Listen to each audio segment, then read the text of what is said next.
Hello friends, कैसे हैं आप सब। उम्मीद है सब खैरियत से होंगे। दोस्तों, आज की इस वीडियो में हम जॉर्ज इलियट की एक इंतहाई इम्पोर्टेंट और most celebrated novel hard times को डिस्कस करेंगे। सबसे पहले हम इस नावल और इसके अतर के बारे में थोड़े बहुत इन्फॉर्मेशन ऐड करेंगे। इसके साथ साथ इसके थीम्स को डिस्कस करेंगे, सेटिंग को डिस्कस करेंगे और करेक्टराइजेशन करेंगे, और लास्ट में फिर हम इसकी समरी को डिस्कस करेंगे। तो चलो दोस्तों, आते हैं अपने टॉपिक की तरफ। दोस्तों, ये नावल दुनिया में हार्ड टाइम्स के नाम से मशहूर है, लेकिन इसका full name hard times for this time है। इस नावल को चार्ल्स डिकन ने लिखा है 1854 में। चार्ल्स डिकन्स का full name Charles John Huffam Dickens है और इसका पेन नेम बॉज है, BOZ। इसके साथ साथ ये एक विक्टोरियन नावलिस्ट है। इट मीन्स दैट कि ये क्वीन विक्टोरिया की एरा से ताल्लुक़ रखता है और इसने अपने नावल्स में विक्टोरियन एरा की जो हालात और वाक़यात है वो डिपेक्ट किए हुए हैं। वहाँ की सोशल सिस्टम, वहाँ की एजुकेशन, वहाँ की पॉलिटिक्स को इसने डिस्कस किया हुआ है अपनी नावल्स में। ये एक स्ट्रॉन्ग सटायरिस्ट है। इसने उस टाइम की हर चीज़ पर सटायर किया हुआ है, जो सो कॉल्ड पॉलिटिक्स था, एजुकेशन था, सोशल नॉर्म्स रूल्स थे, उन सब पर सटायर किया हुआ है। इसके साथ साथ इसके नावल्स की कुछ कॉमन थीम्स हमारे साथ सोशल इवल्स है, इनजस्टिस है, हिपोक्रेसी है, मोरालिटी है, नेचर ऑफ ह्यूमन रिलेशनशिप है और पॉवर्टी है। जैसा कि आप लोगों को पता है कि हर नावलिस्ट, हर पोएट, हर राइटर की कुछ कॉमन थीम्स होते हैं जो कि उसके हर नावल में, हर ड्रामा में, हर पोएम में आपको नज़र आएंगे।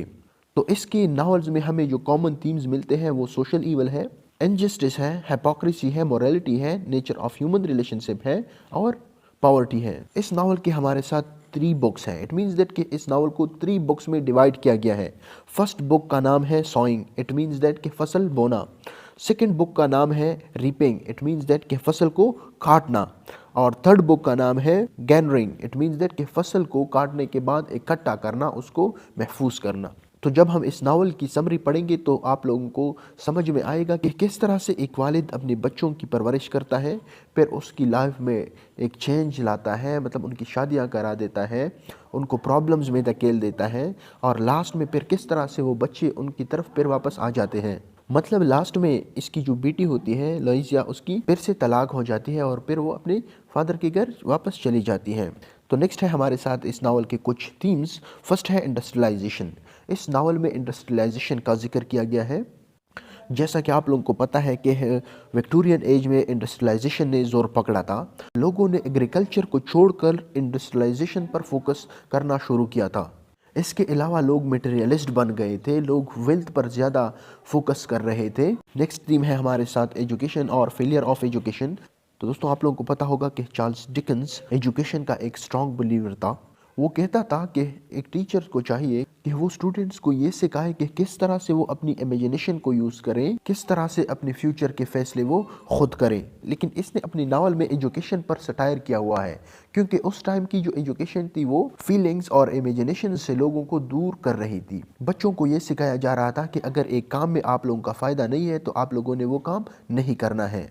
आप लोगों ने अमीर लोगों से ताल्लुकात रखनी है और गरीब लोगों से कोई सरोकार नहीं रखना। नेक्स्ट है हमारे साथ वेल्थ एंड पॉवर्टी। तो इस नावल में आप लोगों को मिलेगा कि किस तरह से लोग वेल्थ के लिए कुछ करने के लिए भी राजी हो जाते हैं, और गुर्बत के एलिमेंट्स भी इस नावल में आप लोगों को मिलेंगे। तो वो जब हम समरी डिस्कस करेंगे तो मैं आप लोगों को बताऊंगा। फिर नेक्स्ट है हमारे साथ इमेजिनेशन। इस नावल में आप लोगों को मिलेगा कि किस तरह से एक टीचर अपनी जो स्टूडेंट्स है उनकी इमेजिनेशन पावर को डिस्ट्रॉय कर रहा है, उनको मशीनी तालीम दे रहा है, उनसे रोबोट बना रहा है, उनकी फीलिंग्स, उनकी इमोशंस, उनकी थिंकिंग पावर को उनसे छीन रहा है। तो ये है हमारे साथ कुछ थीम्स इस नावल की। अब आते हैं सेटिंग की तरफ। तो इस नावल की सेटिंग मिड 19th सेंचुरी है। इस नावल की सेटिंग एक टाउन में है जिसका नाम कुक टाउन है। ये एक फिक्शनल और इंडस्ट्रियल टाउन है जिसमें फैक्ट्रियाँ और इंडस्ट्रीज बने हुए हैं। तो दोस्तों, ये हो गई इस नावल की सेटिंग। अब हम आते हैं करेक्टराइजेशन की तरफ। इंशाल्लाह करेक्टराइजेशन के बाद आप लोगों को इस नावल की हाफ स्टोरी खुद बहुत समझ में आ जाएगी। तो फर्स्ट कैरेक्टर है हमारे साथ लोइजिया। लोइजिया इस नावल की प्रोटैगनिस्ट है, जिसकी तालीम इसके वालिद ने कुछ इस तरह से की होती है कि इनसे इनके इमोशंस, फीलिंग, इमेजिनेशन छीने गए होते हैं। इनको इसका वालिद हकीकत पसंदी की तालीम देता है। कहता है कि आपने रियलिटी पर फोकस करना है, इमोशंस और फीलिंग्स जो कि रियल वर्ल्ड से ताल्लुक़ नहीं रखती, आपने इन चीज़ों को अलग रखना है। नेक्स्ट कैरेक्टर है हमारे साथ टॉम। ये लाइजिया का छोटा भाई होता है जिससे लाइजिया बहुत प्यार करती है। ये जब बड़ा हो जाता है तो ये एक जुआबाज और क्रिमिनल माइंडेड पर्सन बन जाता है। नेक्स्ट है हमारे साथ थॉमस ग्रेट। ये लाइजिया और टॉम का फादर होता है। ये एक स्कूल टीचर होता है जो कि अपने स्टूडेंट्स को सिखाता है कि आप लोगों ने रियलिटी पर फोकस करना है। फैक्ट्स की नॉलेज ये स्टूडेंट्स को दे रहा था, इमोशंस और फीलिंग की नफ़ी कर रहा था। कहता था कि इमोशन, फीलिंग्स, इमेजिनेशन की कोई जगह नहीं है रियलिटी में। इसके साथ साथ ये पार्लियामेंट का एक मेंबर भी होता है। नेक्स्ट है हमारे साथ मिसेस ग्रेट। ये एक माइनर कैरेक्टर है इस नावल की। ये थॉमस ग्रेट की वाइफ होती है। नेक्स्ट कैरेक्टर है हमारे साथ मिस्टर बॉन्डरबे। ये एक ओल्ड और अमीर आदमी होता है। ये एक फैक्ट्री का मालिक होता है, लेकिन ये अपने जो वर्कर होते हैं उनके साथ बहुत जुल्म करता है, उनसे काम लेता है, उनको पैसे वक्त पे नहीं देता या उनकी जो तनख्वाह है वो कम देता है। इसके अलावा इसकी शादी लॉइजिया से हो जाती है। नेक्स्ट है हमारे साथ स्टीफन ब्लैकपूल। ये एक गरीब आदमी होता है जो कि बॉन्डरबे की फैक्ट्री में काम करता है। ये एक मैरिड पर्सन होता है, लेकिन इसकी जो इज़्दिवाजी ज़िंदगी होती है वो खुशगवार नहीं होती, क्योंकि ये एक लड़की से प्यार करता है जिसका नाम रेचल होता है, और नावल के लास्ट में इस पर बैंक रॉबरी का इल्ज़ाम भी लग जाता है। नेक्स्ट कैरेक्टर है हमारे साथ रेचल। ये स्टीफन ब्लैकपूल जो कि एक गरीब आदमी होता है उसकी लवर होती है। नेक्स्ट है हमारे साथ सिसी।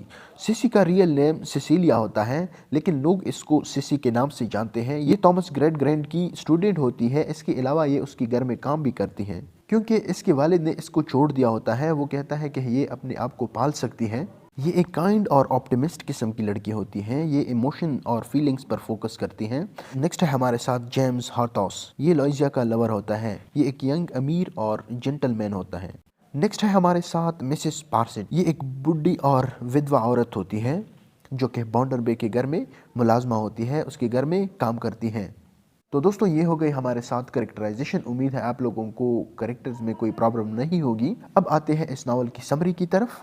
तो इस कहानी का शुरुआत होता है एक स्कूल के एक रूम से, जहाँ पर ये थॉमस ग्रेट अपने स्टूडेंट्स को फैक्ट्स की नॉलेज देता है। ये उनको मटेरियलिज्म के बारे में बताता है। उनको कहता है कि आप लोगों ने फीलिंग्स, इमोशंस को एक साइड पर रखना है। आपने सच का साथ देना है, आपने हक के साथ खड़ा होना है, आपने इमोशनल फैसले नहीं करने हैं। फॉर एग्जांपल, अगर आपका बेटा जो है वो गलत काम कर रहा है तो आपने उसका साथ नहीं देना है। अगर मुआशरे में कोई गलत काम हो रहा है, चाहे वो आपका जो भी है, जो भी आपका रिश्तेदार है, आपने इमोशनल अटैचमेंट की वजह से उसकी हेल्प नहीं करनी, बल्कि आपने सच और हक का साथ देना है। इसके अलावा ये उनको कहता है कि आप लोग वो काम करें जिसमें आपका फ़ायदा है, उन तमाम कामों से दूर रहें जिसमें आपका फ़ायदा नहीं है। तो ये इस तरह की एजुकेशन अपने स्टूडेंट्स को दे रहा होता है।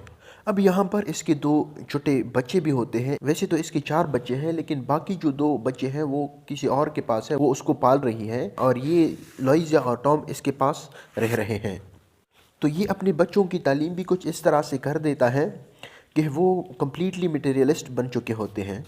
उनकी इमोशंस और फीलिंग्स ख़त्म हो गई होती हैं। उनकी जो इमेजिनेशंस हैं उनमें इतनी पावर नहीं होती कि ये अपना जो रास्ता है वो खुद चुने, अपनी फीलिंग्स और इमोशन के मुताबिक फ़ैसले करें। इसी तरह से वक्त गुजरता है और ये जो लॉइजिया और टॉम है ये बड़े हो जाते हैं। तो लॉइजिया जब शादी की काबिल हो जाती है तो थॉमस ग्रेट उसको कहता है कि आप मिस्टर बॉन्डरबे से शादी करें, क्योंकि वो एक अमीर आदमी है। उम्र में क्या रखा है, अगर वो आपसे थोड़ा बड़ा है, सब कुछ तो पैसा ही है ना। अगर आप उससे शादी करेंगे तो आपकी लाइफ जो है वो सेट हो जाएगी, आपके साथ साथ आपके भाई टॉम की भी लाइफ सेट हो जाएगी। वो आपके हस्बैंड बॉन्डरबे के फैक्ट्री में काम करेगा। तो वो क्या करती है कि रेडी हो जाती है मिस्टर बॉन्डरबे से शादी करने के लिए। अब इन दोनों की शादी हो जाती है। तो जब लॉइजिया अपने हस्बैंड के घर चली जाती है तो उसके साथ उसका भाई टॉम भी उसके पास चला जाता है, और वहाँ पर जो बॉन्डरबे है उसकी फैक्ट्री में काम करना शुरू कर लेता है। वक्त अपना सफ़र जारी रखता है और ये ढीले पुर्जों वाला ये जो बॉन्डरबे है ये और भी कमज़ोर होता जाता है। इसकी अपनी बीवी के साथ जो इज़्दिवाजी ज़िंदगी है वो भी खुशगवार नहीं होती ना, क्योंकि आप लोगों को पता है कि जब एज का डिफरेंट ज़्यादा हो तो फिर जो इज़्दिवाजी ज़िंदगी है वो खुशगवार नहीं गुजरती। और यहाँ पर ये ऑलरेडी 30 साल लॉजिया से बड़ा था। अब आगे क्या होता है कि इस बॉन्डरबे के ख़िलाफ़ जो वर्कर्स है वो एक यूनियन बना लेते हैं, एक इत्तेहाद कर लेते हैं। इसकी बैड बिहेवियर की वजह से जो वर्कर थे वो बहुत परेशान थे। दूसरी तरफ जो स्टीफन ब्लैकपूल है, इसकी भी जो इज़्दिवाजी ज़िंदगी है वो खुशगवार नहीं होती। वो भी अपनी बीवी को तलाक देना चाहता है क्योंकि ये एक और लड़की से प्यार करता है जिसका नाम रेचल है। ये स्टीफन क्या कर लेता है कि एक मर्तबा ये बॉन्डर बे के ऑफिस चला जाता है उस किसी काम के सिलसिले में या पैसे मांगने के लिए। तो ये ब्लैकपूल उसको कहता है कि मैं अपने बीवी को तलाक देना चाहता हूँ। तो बॉन्डर पे उसको कहता है ना कि आप एक गरीब आदमी हो, आप जो तलाक के अखराजात है वो बर्दाश्त नहीं कर सकते, लिहाजा आप इस बात को छोड़ दो, ये आपसे नहीं होगा। क्योंकि आप लोगों को पता है कि जब एक शोहर अपनी वाइफ को तलाक देगा तो उसके साथ साथ उसको कुछ प्रॉपर्टी या अदालत उस पर जो कुछ रखेगा वो तलाक के बाद वो पैसे और वो प्रॉपर्टी अपनी बीवी को देगा। लेकिन अब ये तो गरीब था, इसलिए बॉन्डर बे ने उसको कहा कि आप ये तलाक की बातें छोड़ दो। और साथ साथ बॉन्डर बे उसको कहता है कि मेरे खिलाफ कौन लोग बगावत पर उतर आए हैं, कौन लोग मेरे खिलाफ इत्तेहाद बना रहे हैं। जैसे कि पहली मैंने आप लोगों को बताया कि इस बंदे की बिहेवियर वर्कर्स के साथ बहुत बुरे थे, इसलिए वर्कर्स ने इनके खिलाफ एक इत्तेहाद बनाई थी, इनके खिलाफ बगावत पर उतर आए थे। लेकिन स्टीफन उस इत्तेहाद का हिस्सा नहीं था। स्टीफन किसी इत्तेहाद, किसी बगावत का हिस्सा नहीं बनना चाह रहा था। तो जब बॉन्डर बे उसको कहता है कि मेरे खिलाफ कौन लोग हैं, तो इसने उन बंदों के नाम रिवील करने से कम्प्लीटली इनकार कर दिया। तो इस पर बॉन्डर बे को गुस्सा आ गया और उसने ब्लैकपूल को अपनी फैक्ट्री से निकाल दिया। तो जब बॉन्डर बे ने स्टीफन ब्लैकपूल को फैक्ट्री से निकाल दिया तो अब ये स्टीफन जॉबलेस हो गया। जॉबलेस होने के बाद स्टीफन अपने लिए दूसरी जॉब की तलाश में लग जाता है। तो एक दिन इसकी मुलाकात टॉम से हो जाती है। टॉम इसका एक दोस्त होता है। ये टॉम स्टीफन को कहता है कि आप रात के वक्त इस बैंक के इर्द गिर्द घूमा करो, शायद आपको वो लोग नौकरी पर हायर कर दें। तो स्टीफन ने उसकी बात मानी और कुछ रातों के लिए वो उस बैंक के इर्द गिर्द चक्कर लगाता रहा, लेकिन किसी ने भी उसका नहीं पूछा, किसी ने भी उसको वर्क पर हायर नहीं किया। तो अब तंग आकर स्टीफन ने इस सिटी को छोड़ दिया, किसी दूसरी सिटी शिफ्ट हुआ ताकि उसको कोई अच्छा सा काम मिले। अब जब स्टीफन इस सिटी से चला गया तो कुछ दिनों बाद उस बैंक में रॉबरी हो गई। मतलब रात के वक्त उस बैंक पर किसी ने डाका डाला और इल्ज़ाम जो है वो स्टीफन ब्लैकपूल पर आ गया। लोग कहते थे कि हमने कुछ रातों से ब्लैकपूल को देखा था कि वो इस बैंक के इर्द गिर्द चक्कर लगा रहा था और ये डाका उसी ने ही डाला है। तो जब उस पर इल्ज़ाम पड़ गया और रेचल जो उसकी लवर थी उसको पता चला, तो उसने स्टीफन को ख़त लिखा कि आपके ख़िलाफ़ FIR दर्ज हुई है एक बैंक रॉबरी की। तो उसने क्या किया कि वो उस सिटी से वापस आ गया ताकि उसके ऊपर जो इल्ज़ामात हैं वो मिटा सकें। लेकिन बदकिस्मती से वो एक किसी काई या गड्ढे में गिर गया और शदीद ज़ख्मी हुआ।